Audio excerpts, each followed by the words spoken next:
Apotheosis now. Because the first step for me is sovereign individuals.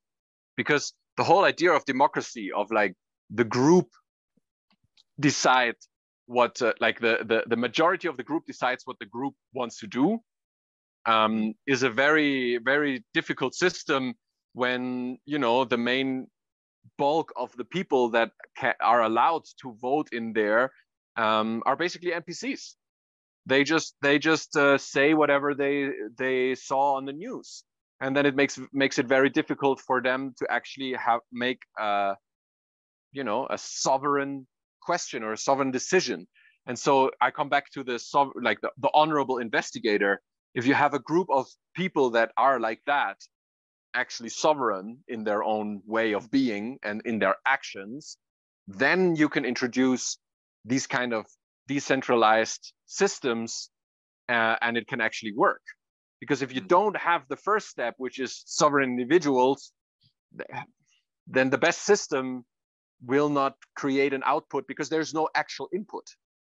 Right. So I feel that right now we are in the step where we first need to realize our own sovereignty in order to then organize that around that sovereignty, a system that is obviously decentralized, that we can follow, we can investigate, we can ask the questions, we can actually proclamate change within that system without a representative that I have to write a complex letter, and if it doesn't have the right format, he doesn't read it, and blah, blah, blah, all these hurdles to keep us from being involved. And for that, it needs human connection. It needs us to what is community? It's a group of individuals that is speaking with each other, that is, takes the time to have a chat. It's like, oh, hey, Kyle, how are you doing? I haven't seen you in a while. What's going on?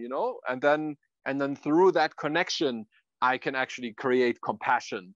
When you tell me like, oh yeah, man, like it's been crazy. My restaurant, they taxing it like crazy, and they're putting all these new regulations in. It's really difficult. And I'm like, hey, wait a minute. I love eating at your restaurant. This is fucked up. I will help you to change that in a way so I personally can keep enjoying your restaurant. And suddenly I am invested because I have a reason. I have a purpose within that dynamic to actually follow through and help you achieve your goal, because it will help me achieve my goal. And it is a silly example, but it kind of breaks it down to that, where we have all these large corporations that have all these tax exemptions, and they can basically do whatever they want.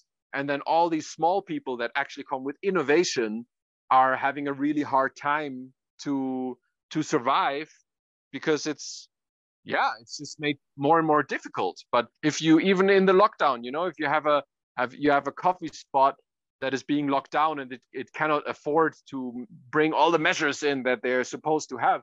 Well, if there's 50 people every day that want to go there, no matter the measures, because they in their sovereignty decide to go there, let them. That's the whole idea of freedom of choice.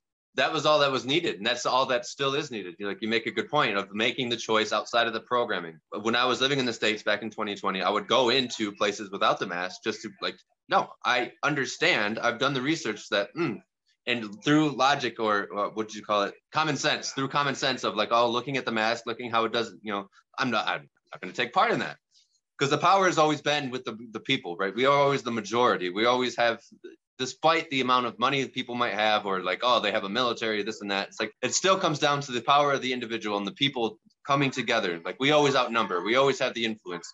If we choose to not go because there's ridiculous measures going on of lockdowns, and Walmart gets to stay open because they have the money to be able to do everything, but small mom and pop shop doesn't, then I'm going to make that choice to go to the small and mom and pop. And now Walmart's losing money, and this one is being super successful. And we vote not just with our ability, but we can vote with our money. I don't like what they're doing. I'm not going to give them money. I don't like where our taxes are going. I'm not going to pay taxes. I know that because I've done videos about this before, taxation and things. And it's it's literal extortion. Give us your money or else, or bad things will happen to you. That's literally extortion. That's illegal. And it's like now it's becoming even more aware of like, where's our tax money going? It's going to Ukraine. Oh, that guy seems a little funny. There seems to be some things going on that, I don't know if this is really legit.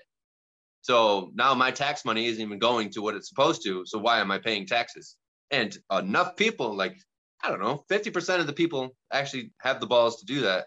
Things will change. There'll be an awareness to it. Like, shit, there's money missing. Like, we can't go after all these people at once. And so why are they choosing not to pay taxes? Maybe we actually have to address this. As you say, it's the sovereign individual, the ability to see outside of that programming of what they've been told, to like question things, do their own research and make their own, have the guts to do a choice that might be contradicting the majority, and standing up, making it so.